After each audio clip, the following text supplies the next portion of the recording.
नमस्कार भक्तगण, आप सभी के हमारे चैनल माला के गीत में हम सब लोग स्वागत करतानी। आज हम आपके बहुत ही सुंदर एक मैया के लोकगीत सुनावे जातानी। आप सब जरूर सुनब और अगर पसंद आई तो बिना लाइक करल धीरे से खसक मत जाए। माता रानी की कृपा बरसी, जे लाइक करी सब देखा तारी ऊपर वाली। हमनी के देखी जा चाहे ना, लेकिन ऊपर वाला सब देखता है।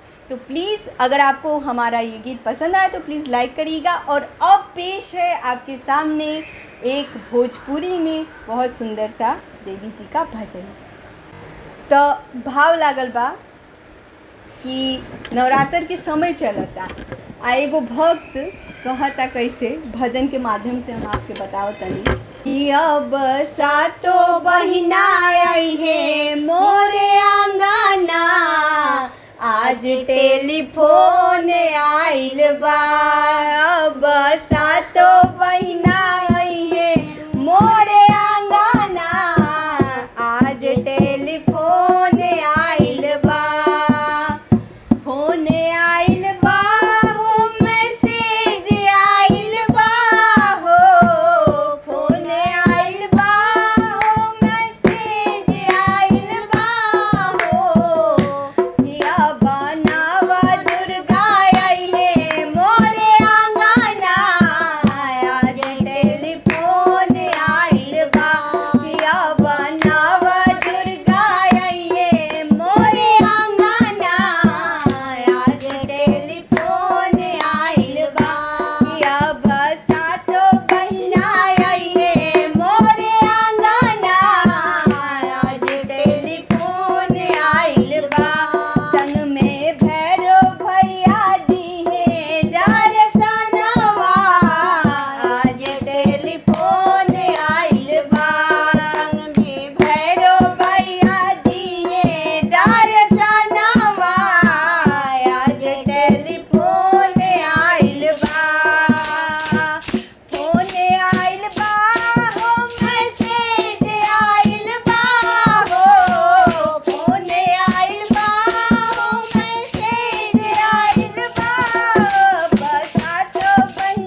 सातो बहिना आई है मोरे आंगना। आज टेलीफोन आइल बा अब नव दुर्गा आई है मोरे आंगना। आज टेलीफोन आइल बा। फलवा मंगैले बानी पानावा मंगौले बानी। फलवा मंगौले बानी पानावा मंगौले बानी। किया बड़हुल फुलवा किया बड़हुल फुलवा माई बाजार से।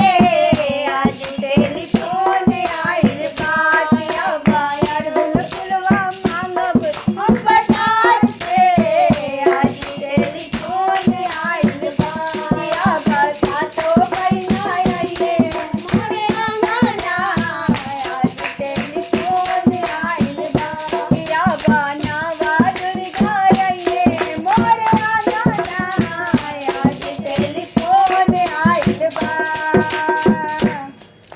जयकारा शेरावाली का बोल सच्चे दरबार।